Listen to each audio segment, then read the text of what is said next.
Early November always reminds me of swirling sparklers on misty evenings, the musty, sulphuric smell and the red embers that remain once the fizz of the heat has died out.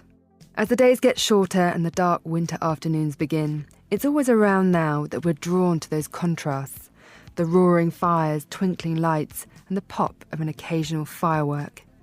It's now when I call in London's chimney sweeps and stock up on long Ciré Trudon tapered candles. It's also now when we suddenly look to bring sparkle to our wardrobes. Jewellery isn't exclusively festive, but it's what catches our eye on winter evenings, refracting light and making us think of celestial twinkling gems. And so this episode of Confect Corner is something of an ode to jewels, goldsmithing, design, but also the human urge to collect. We'll visit the imposing, eccentric and wildly colourful home in Geneva that inspires the high jewellery brand Maison Belmont. We'll chat to the founder of jewellery brand Annoushka about her beginnings and the symbolism and personal history that infuses her jewellery. And we'll delve into the history of Persian jewellers Vian. As ever, we'll give you tips and stories from our travels, and our audio essay reflects on the power of tree planting as a remembrance and gesture of hope. Like jewellery, a tree is a lasting legacy that will endure and tell stories of the past. This is Confect Corner, and I'm your host, Sophie Grove. Color is expressed by any stone, and it could be a precious stone, it could be a fine stone or an opaque stone. I think design is key, is first in the process for me, and then stones will just adapt. We felt that the world of jewelry had been a sea of sameness and needed a change. It's such a beautiful way to remember an event or something that's meaningful to you. And there are very few things that do that.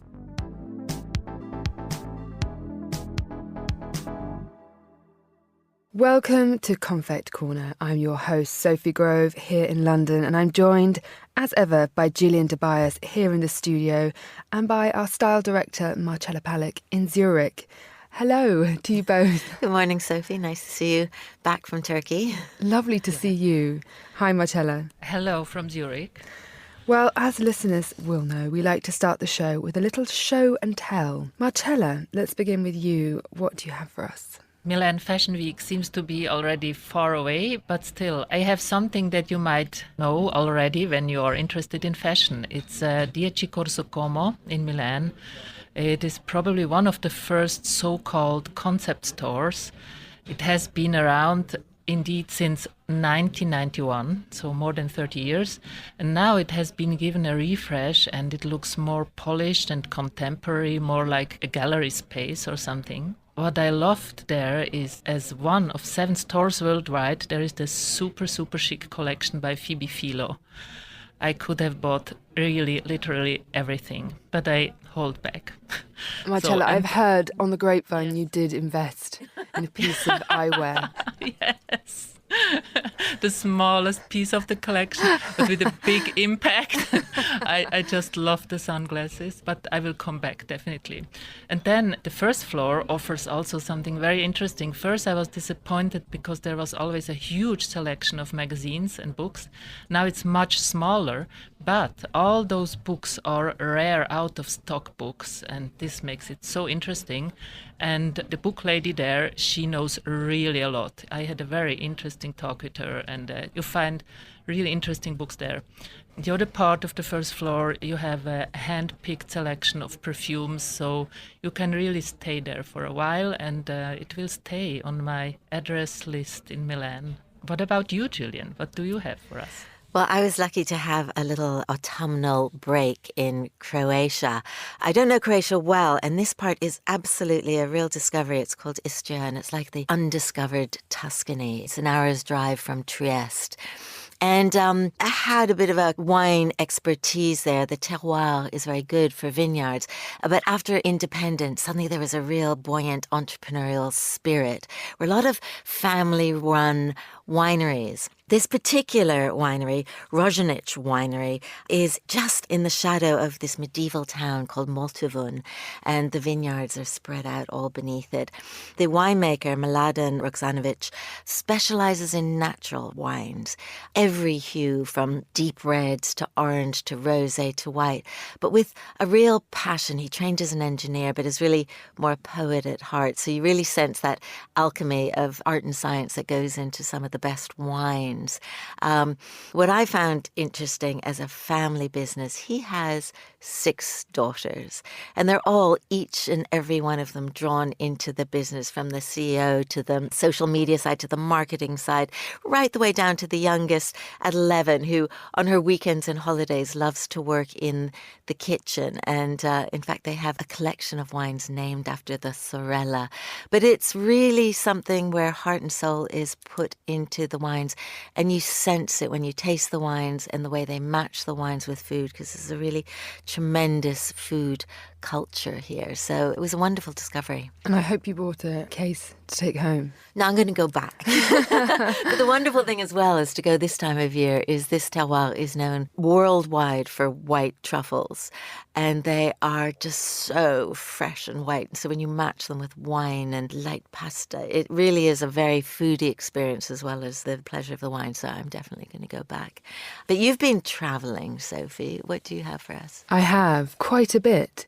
But I've just come back from Istanbul, where we did the Monocle Quality of Life conference, which was amazing. But I used to live there, as you know, and you came out there a few times when I was ensconced in Cihangir. But it was amazing to go back, and I just remembered how much I've gravitated towards the bazaar and towards the markets. I was just reflecting on how I feel like markets, so this feeling of infinite space. I almost feel like the same sense that I do when I go to the beach, like that feeling of energy from just walking and just watching this ancient sense of commerce. So I took a few colleagues to the kind of homeware-based market behind the Egyptian Spice Bazaar. It's wooden spoons, handmade, beautiful kind of chopping boards, but then also just the wherewithal of everyday life, but in this sense of abundance and this wonderful basket weaving area, and then the kind of whole area for stoves, knives. We just got so lost in it, and we were having coffees. And then I remembered, why I love the city so much. I mean, it's not just the views, and they are incredible, but it's that sense of, the endlessness and the history around the sense of buying things and accumulating things you really need. I mean, I think Istanbul, more than any other city to me, is like the quintessential real tapestry of cultures and life and layers of its history. I mean, going back 10 years after you lived there, did you sense, another layer coming in, a new vibe coming into Istanbul? What were your impressions? Well, I think in the last decade it's been quite tough because they've had, a coup and a really difficult economic moment. But there is a real sense of incredible vibrancy. It's more of a resurgence going back to this place it was when it was 10 years ago. So much creativity, and we spoke to some great designers. I met my friend Sema Topaloglu, who's now doing super well. She's in Alcova, Milano. I mean, there was this wonderful 2 sisters behind the brand Nakia, which is a beautiful fashion brand, who we spoke to. So I think there is a really wonderful sense of renewal happening, which was so reassuring and amazing to see. But as you said, that sense of the depth of history. And another amazing tip that listeners might remember, and I finally got a chance to visit, was the Çinli Zeyrek Hammam, built in 1530 by this amazing architect, Mimar Sinan. But it was incredible, and as you know, I am something of a spa addict, but this was really something else. And there's a museum attached, and I had a tour with an archaeologist to look at the history of Hammam culture, and it was just so incredibly magical to go and bathe in a place that old and beautiful. So that's another tip, even though we've obviously covered it on the show previously. Our first stop today is on the shores of Lake Geneva as we make our way up a winding street enclosed by high stone walls to find Clos Belmont, home to a cluster of 8 villas built between 1908 and 1911.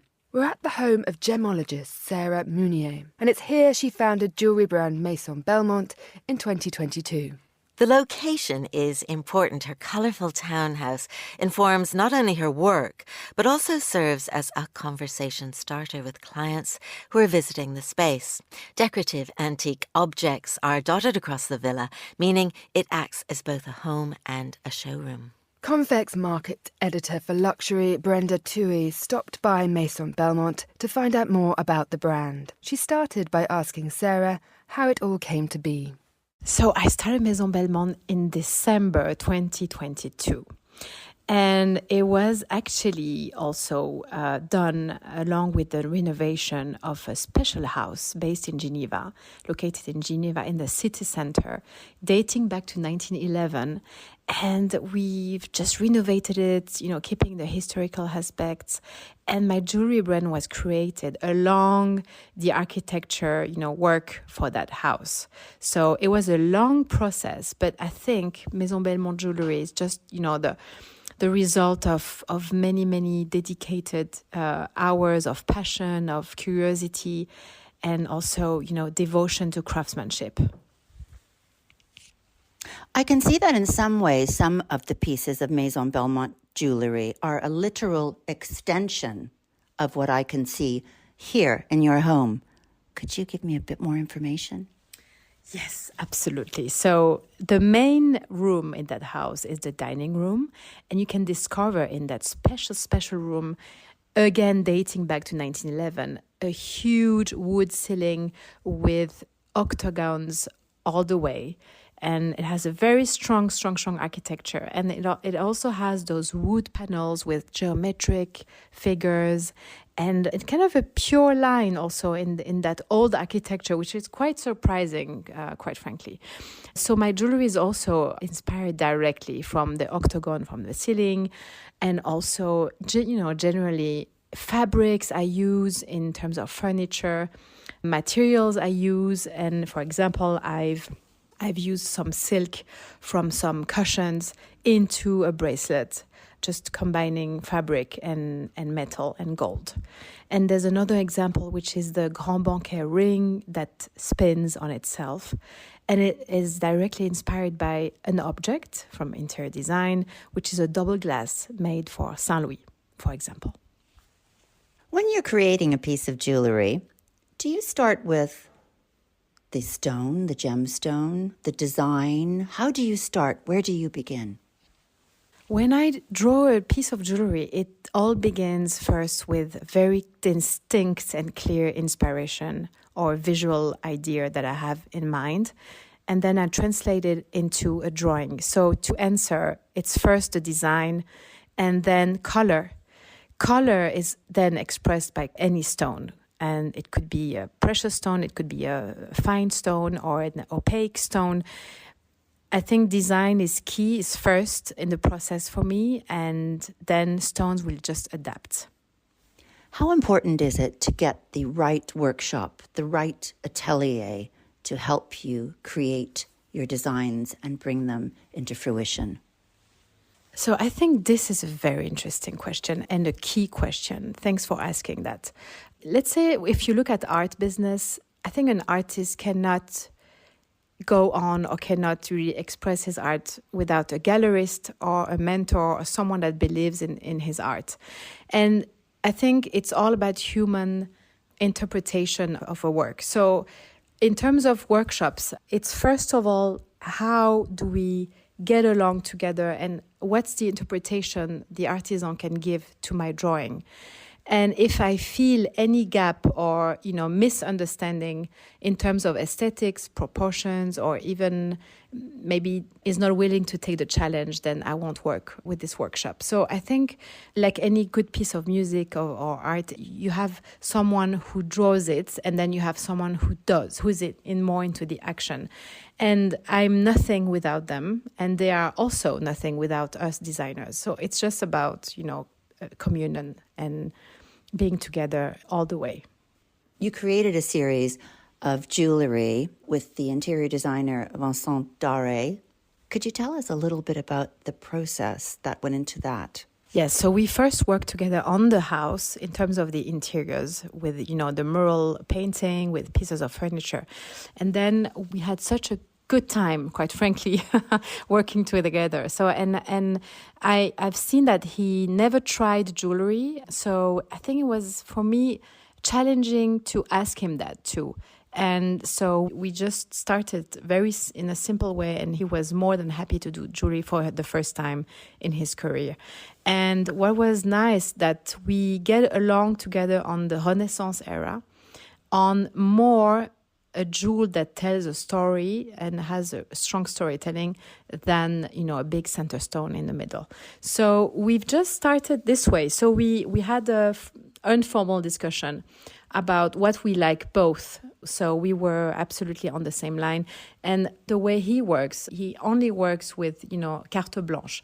So you cannot tell him, let's do one ring, or let's do, 5 necklaces, and should we use colors or not?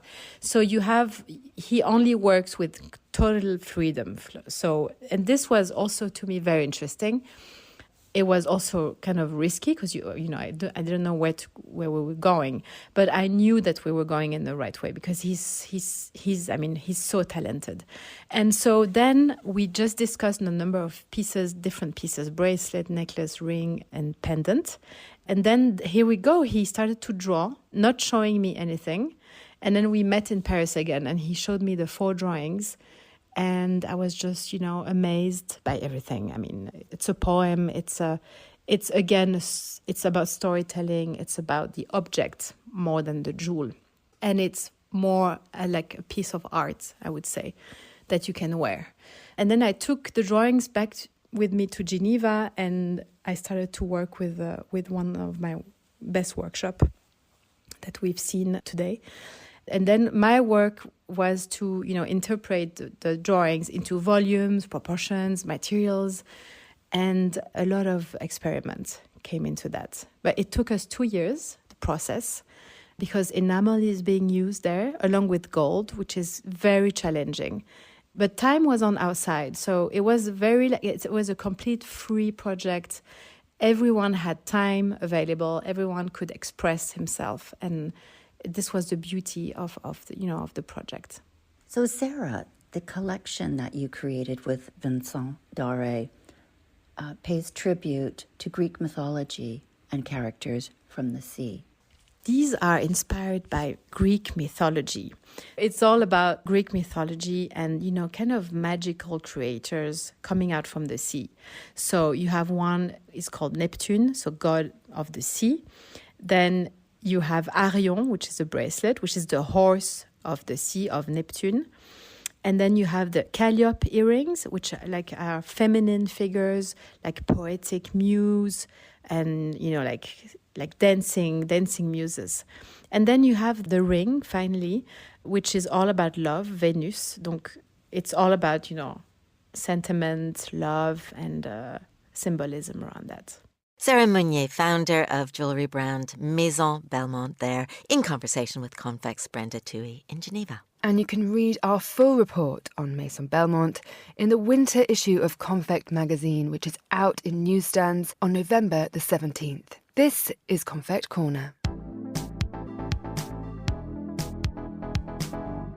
One of the most fascinating things about jewellery is the human relationship we have with the pieces. There's a sense that it's essential to the experience of being human, either as a time capsule of emotion, as an amulet, or something passed down through the generations. It's no wonder that this is also one of the most creative crafts out there.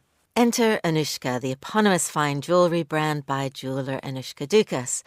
Her designs are stylish yet playful and colourful with innovative craftsmanship. She brings to life pieces that will be worn and cherished forever. Earlier, Annoushka joined me in the studio to talk about her craft, jewellery as a form of self-expression and the power of precious stones. I started by asking her about her career start in Hong Kong in the late 1980s, where she was working alongside local artisans, and how that led to today. It's an unlikely story. It is an unlikely story. But I was living in Hong Kong, as you say, I went when I was 19. And my mother had a fish business based in the coast in Sussex. And she rang me one day and she said, look, I've got 60 chefs, they're all men. Have you got any ideas? I need to give them a present for Christmas. So I said, well, not really. I was selling property. And I rang her back and said, no, actually, I'd just been to the Philippines and I'd found an amazing kind of workshop making silver jewellery.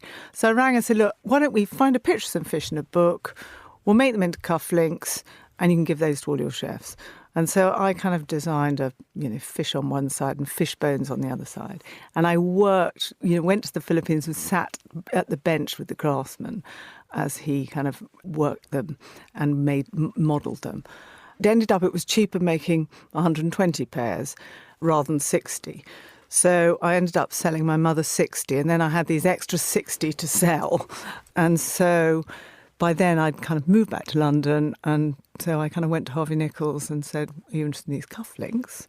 And to my surprise, she said, well, I am, because that was at a point where you could only buy kind of those, do you remember those silk knots, those stretchy silk knots, or very expensive cufflinks? And she said, well, listen, if you can come back and show me more than one design, I'd love to see you. And I really think she thought she's never going to see me ever again. Anyway, a few weeks later, I went back to her and I had about 6 designs. And there were pig head and balm on the other side and golf bag and golf ball. Anyway, to cut a long story short, that was the beginning of Links of London, which was, I guess, started in when I was 22.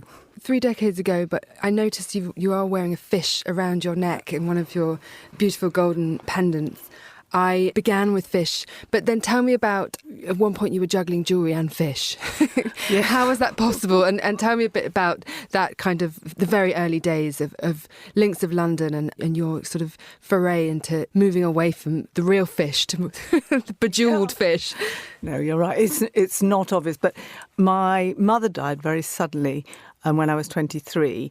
So I ended up inheriting this wet fish business. I literally knew not a cod from a turbot. So it was a big old learning process. But in the meantime, we'd kind of started designing these cufflinks. And so I got up very early. I'd get up at 4:30 every morning and I'd go to the boats and I'd buy fish straight from the trawlers in Sussex. And then I'd ring all the chefs and tell them what I got. And then by kind of lunchtime, I'd done with that. And so then I'd be ringing Harrods and saying, can I come and see you, the buyer there, to come and talk to you about silver cufflinks.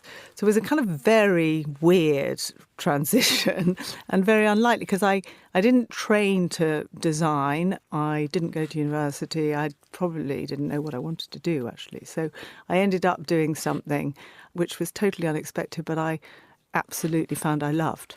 And tell me, you eventually sold Links of London, and tell me about the origins of Annoushka, which is the brand that's so known and loved and has evolved so much over the past few years. Tell me about the kind of philosophy behind Annoushka.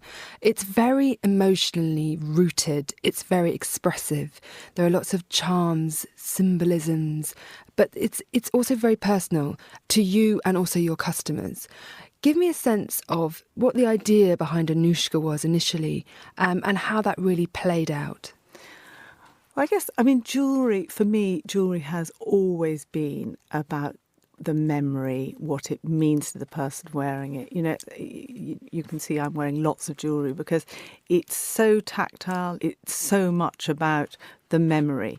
And when my mother died very suddenly, I inherited her, frankly, not important jewellery, but it was everything from kind of junk jewellery to some lovely pieces of jewellery. But it really resonates, and every time I wear one piece, it talks to me about my mother.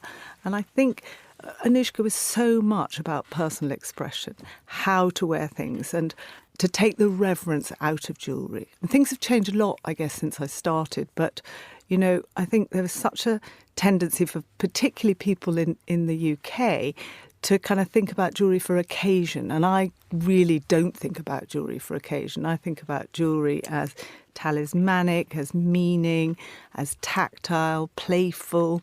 And Annoushka was all about that. And very much, I think, as a woman designing jewellery for women, I really understand about how you want it to feel. It's not just about how it looks. If it doesn't look nice, you're not going to touch it. So it's got to feel good. It's got to move with you. It's got to sound good. All of those things. And there's certain things that, there are certain stones that I won't use, not because I don't like the stone, but I don't like the sound. So amber is a very good example of that, where amber's lovely colour. It's very tactile, but actually it doesn't feel very good and it doesn't sound very good. So I'm just very conscious of the way women wear jewellery and, as I say, how it feels. Are you often surprised when you're designing, a bespoke piece, or you have been in the past, how people are drawn to certain stones or certain materials? And also, do you really think that people are gaining confidence from jewellery? It's a discreet type of confidence. It's not necessarily about display. We all think of jewellery as about maybe even something lavish and sumptuous, but actually there's a very private conversation going on with a lot of pieces. I'm so conscious of that. What means something to me doesn't mean anything to you. You're not going to want to wear this fish charm or pendant, but it's very meaningful to me. And it's interesting what you say about stones, because when I do a lot of bespoke, and the first thing that I talk to people about is the stone, because they're quite often, in fact, even me, when my first piece of jewellery I ever designed was my engagement ring in Hong Kong. And in my head, I'd said to my husband, I absolutely don't want a ruby, I want an emerald. This is long before I knew much about jewellery. And I put an emerald on my hand, and green, I wear lots of green, but not in stones. It doesn't suit me. But a ruby really does. And I think the first thing I talk to people about when they're looking at stones is, let's just put the stones on your hand before we even think about design, because the stones will absolutely speak to you, if that makes sense. It speaks to you or it doesn't speak to you, and it's a very good starting point. And there's something very timeless about jewellery. We're talking often on the show about luxury, but in a sense, jewellery is so beyond that. It goes back to ancient history, but it also this craft, this kind of intangible heritage of crafts and skills that you work with every day. And I know that you work with a particular jeweller in Italy to produce a lot of the pieces for Annoushka. But tell me about that relationship, the idea as a designer, working with somebody who's actually making these things. What's the communication like?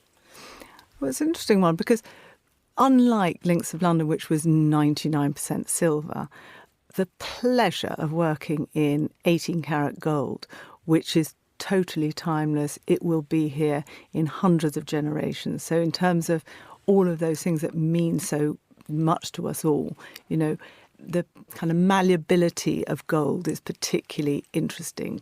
And being in 18-karat gold, it means you can spend a lot of time on the craft and the workmanship and the detail. If you look at my jewellery, the detail is all about the detail. So if something should move, it will move, because we can spend the time to make sure it absolutely does. And I think there are workshops that I have tried to work with who don't understand that actually the inside has got to be as beautiful as the outside, because you don't know that, but I know that wearing this ring, the inside is lovely, it's smooth, it's comfortable, it's beautifully crafted. And all of those things are so vitally important. But, that the meaning of each piece is absolutely crucial. And, as I say, I love the fact that in 500 years' time, somebody will have this fish and it has a story to tell. It definitely has a story, and you play with it and fiddle with it, and it's just a joy to work with. And there are so many narratives in your jewellery in terms of maybe stories that you were inspired by travelling. I was just reading on your blog about a dolphin that was inspired by a friend of yours who was rescued by a dolphin. I know. Tell me about him that charm. This friend of mine told me that her son had been on his gap year, and with his friend, he'd gone off the coast of Queensland, gone in to fetch his football, been taken into a rip. His best friend watched him on the beach, couldn't do anything. And the next thing he felt was he was being pushed by the side, he was pushed to the beach by a dolphin. When she told me the story, it literally gave me goosebumps. And that's why I made this dolphin, because it's called Bert, and that's her son. And it's those stories that are so incredibly personal. And that's what I love about my Life in 7 Charms kind of series. It's all about your story, not my story. You tell me what the memory is, or what it is you want to remember or evoke. And then I'll design a charm that is something that absolutely tells that story. And then as it's passed down to generations, you hope that the story will follow and come with you. And it's I don't know if you've seen the box that we do with My Life in 7 Times. It comes with a scrapbook that we make individually for each person that tells the story. So for Bert, I have photographs of them on the beach, I have photographs of them now, and it's such a beautiful way to remember an event or something that's meaningful to you that his great-grandchildren will know about it. And there are very few things that do that. If you think about it, you could write a book, but you have to read the whole book, or you can have a painting, but the painting's just a moment in time. And there's something about a piece of jewellery that is alive and comes with you. And if you look back over the decades and you've seen how the people around you have responded to jewellery, do you see any direction that we're going in terms of design, in terms of that emotional connection? Do you think that there's more of a yearning for that narrative? And have you seen any sort of trajectory of this industry changing in the years that you've been designing? I mean, it's changed enormously. I mean, for me, it's always been about the story, the narrative, the personal journey around that. And whether it was designing, charms to mark moments years ago at Links of London, or whether it's now making gorgeous 18-karat gold pendants. But those are all about memories, and people want more and more of that. And I think the other thing that's really changed, you touched on it earlier, but is people want their jewellery. I certainly want my jewellery to work very hard for me. I'm no longer interested in acquiring lots of it. I just want jewellery to work really hard for me so that I can wear it the way I want to wear it. I can change it up. I think I showed you my knuckle bracelet before. It can be worn as a bracelet. It can be then worn as a necklace. And I think that's what people want. It's about personal style, not corporate style, if you like. I think that's something that has always been very, very important to me. And I think the other thing that's interesting is when I sold Links of London and started Annoushka, there was very little between Links and very high jewellery. So if you wanted to do something very individual, you go to Cartier, but it cost you hundreds of thousands of pounds to make something bespoke. So for me, it was really about trying to make it accessible and a bit more practical, if you like.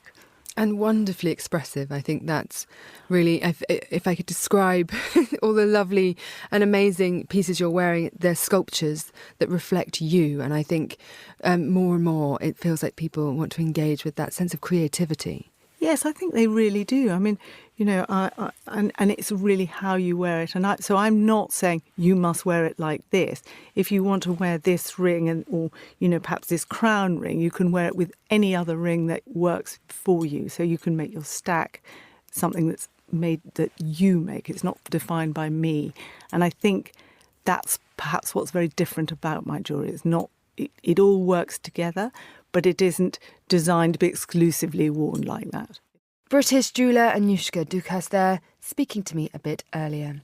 Marcella, are you a fan of playful designs, or do you prefer to go for classic pieces? You know that I love classic minimalist pieces with the preference to be as big as possible, as I'm tall. As you know. And this is a little bit a tricky thing when it comes to fine jewelry, as you know, the bigger the pricier. So I had to find the balance to I was going to say, nice jewelry. Because you have a lot of sculptural pieces, but you often use, it might be leather, there might be some wonderful kind of ceramic. But I think high jewelry is very different. And do you have anything very exquisite and small that's very precious to you? Well, I have fashion jewelry, this can be as big as possible. But of course, I have also fine jewelry pieces. It's probably not high jewelry, but I have beautiful pieces from my grandmother. You need to find the right fashion so you see it, So then you see fine, nice necklaces or earrings. And I love them because I remember well when my grandmother was wearing it, and so I have nice memories behind it. And how about you, Gillian? Is there a particular stone you are most drawn to? It's funny because in my home design and clothes, I'm quite sort of minimal and sparse. But when it comes to jewellery, I just adore sparkle, just love sparkle, and in particular, like the sparkle of diamonds. There's something about the whiteness, the blingness. So, I am a diamond girl through and through. But for me, I think my pleasure is I adore going to the jewellery sections of museums because it's a bit the opulence, the artistry, the wonder, but I can literally spend hours in the V&A jewellery department, or when the Chanel exhibition was on, just seeing Gabrielle Chanel's very opulent jewellery designs. To me, the artistry in them, the precious metals, the stones, I don't know if it's the power of the stones and the gem, but I am completely hypnotised by some of the sort of best old jewellery. But I'm interested, Sophie, because Annoushka is known for designing pieces that she wears herself and pieces that have a quite personal story. Do you think this makes a difference to the pieces? I mean, so much. It was really almost moving talking to her about the fish that she wears around her neck and this idea of her going down to Rye, the Sussex coast, and kind of talking to fishermen, getting to know them at the very beginning.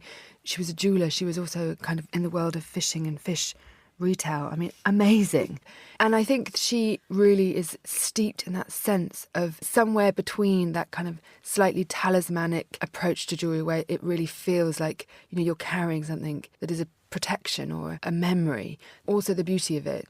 And it's very unusual to feel the warmth and emotion that she seems to put into the designs. I felt like I could talk to her for hours.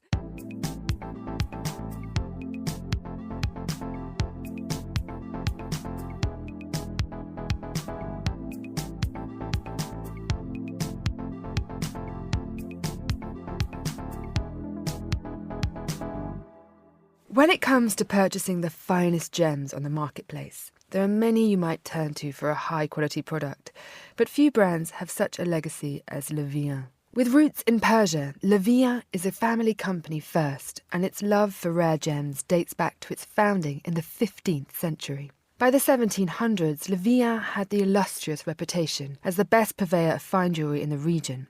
So much so that Persian ruler Nadir Shah chose the family to protect the crown stones. Since then, the family passion has only continued to grow, and it is currently headed by CEO Eddie Le Vian, who still considers himself the guardian of the jewels. Confect's Monica Lillis sat down with Eddie to find out more about the history of the brand and its firm mission to provide the world with most beautiful precious stones.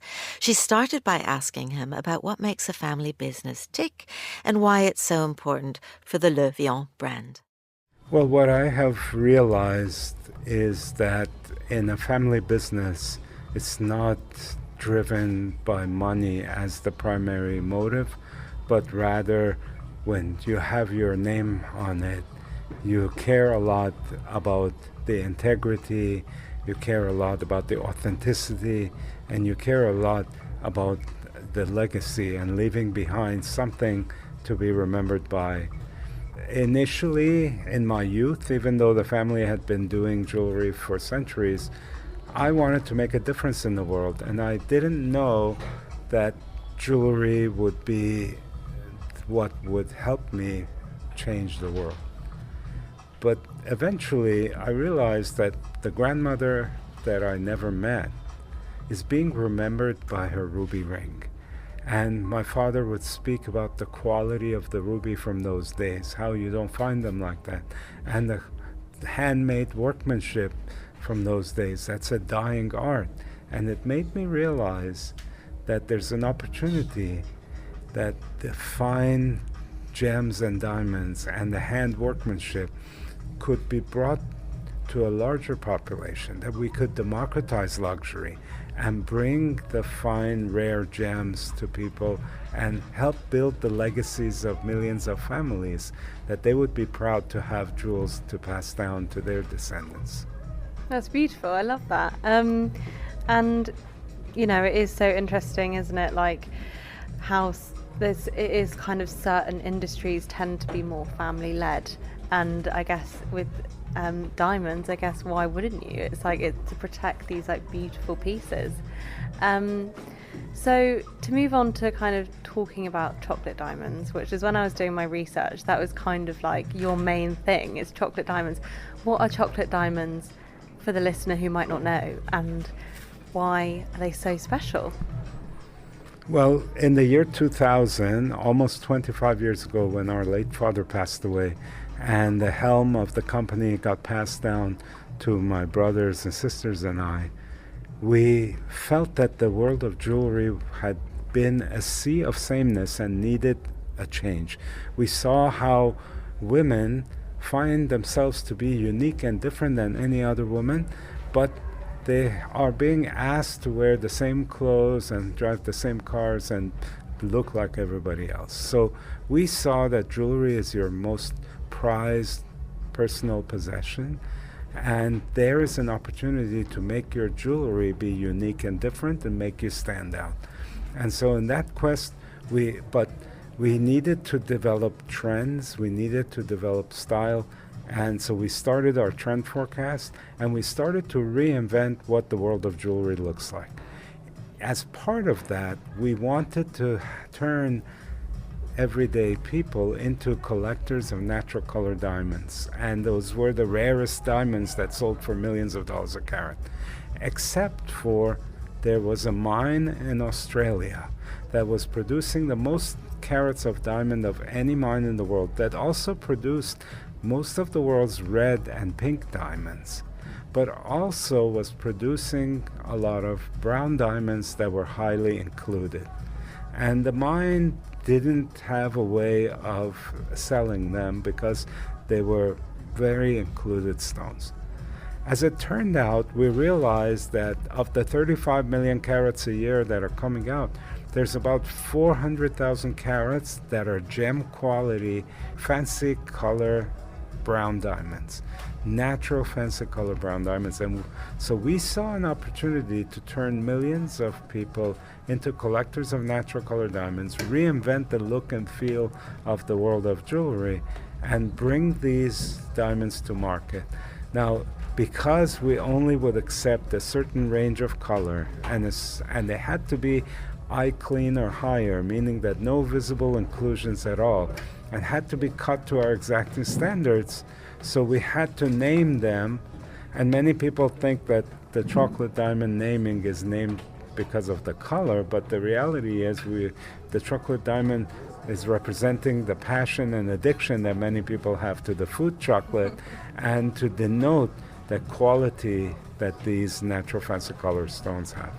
It's interesting, isn't it? Kind of the elephant in the room in the diamond and jewelry industry is kind of the emergence of lab-grown materials and lab-grown gems, I guess. I was interested what your thoughts were on that, and if you would ever consider, incorporating, you talked about democratizing jewels. Would you ever consider adding those to your collection, or is that something you already do? Well, look, I spoke about democratizing luxury, but I spoke about luxury. So, and luxury, in our book, we're not even the type of brand that creates perceived scarcity by limiting distribution of their products and calling that luxury. We are the type of luxury which acquires scarce materials, rare gems and diamonds of the earth that are natural, and brings those to market and finds ways to make them reachable by a larger population. So that's the difference, where Vian has never sacrificed rarity, and therefore has always insisted and guaranteed that all of its gems and diamonds are going to be natural, genuine, and gem quality. So we are not allowed to sell the synthetic diamonds by that definition. That kind of leads me nicely onto my next question, is how do you then keep this, in a modern age and, environments and economic world and, is changing. How do you keep a luxury brand luxury? Well, first of all, we have a lot of safeties to make sure that everything we do is handled in a responsible manner. Very detailed work. We are actually one of the original members of the Responsible Jewelry Council, and we have been certified with audits 3 times already in the last 10 years. So we have recently passed an audit again by the Responsible Jewelry Council that checks the supply chain of La Vian, both the diamond supply chain, the colored gemstone supply chain, as well as the precious metal supply chain. And all of the participants in our supply chain have to submit to these third-party audits to check and make sure that their practices meet the guidelines of social and ethical responsibility. And so in that respect, we put a lot of effort into making sure that what we do is done correctly. But our mission is to make the world's most beautiful and desirable jewelry and to be the company that compels every household to want to own a La Vian. Eddie Le Vian, CEO of luxury jewellery company Le Vian, there in conversation with Confex Monica Lillis. And finally, the wild brown olive tree is revered across Kenya as a source of food, shade, traditional remedies and timber. Planting one is an act of hope and a fitting remembrance for someone much missed, as writer Wanjiri Gakuru explains in this month's Final Thought.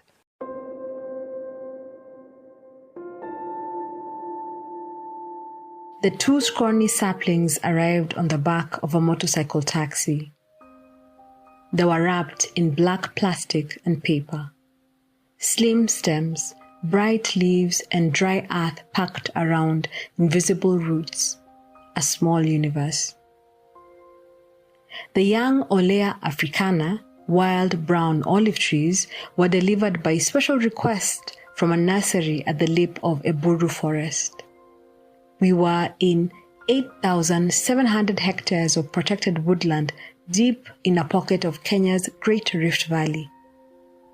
Planting them was to be the final act of the day after a challenging 6-hour hike.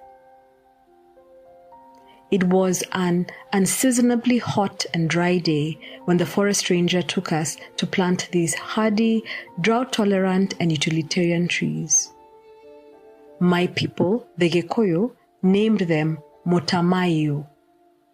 The Maasai revered them as the Olorien.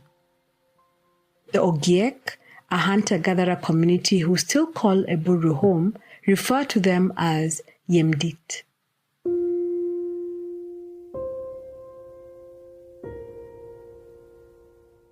The fruit provides oil, while the bark and roots are used for traditional medicine.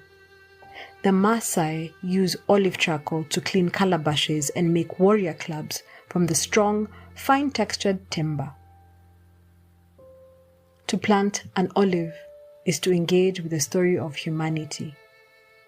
Groves of resilient trees have long been the center of life, providing subsistence, shade, and natural architecture. Historically, the olive tree is considered holy and solemn. The late Palestinian poet Mahmoud Darwish called it many names in his work, including friendly sister of eternity and neighbor of time. It is a symbol of immortality, and at a time when I was grieving the passing of an artist friend, it was a fitting emblem of his enduring spirit.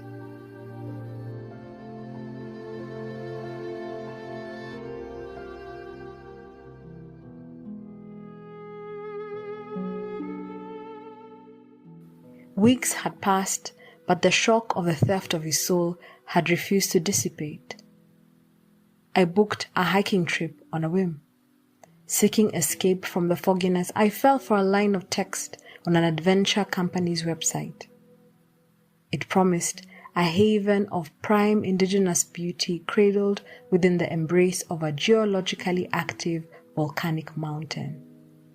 And it delivered. Trekking along narrow paths dwarfed by gigantic trees was healing. We watched as a ranger used a tip of a machete to dig a few meters into the earth. He made quick work of things, grass and soil forming a small pile by his side. I tore off all the wrapping around my sapling and cradled its crumbly base in my hands. Kneeling down, I placed a tree in the middle of the hole and filled it to the brim with soil. The ranger asked me to press my foot firmly around the base of the tree to pack in the soil. This would protect it from the winds that swept through the open grassland at night. I watered the tree and wished it a long life, then watched as a friend dedicated his tree to his newborn daughter. For a moment, we felt beyond ourselves as we contemplated how these young specimens will probably outlive us. I hope they are as resilient as their reputation, and that my descendants find them thriving in the wilderness one day.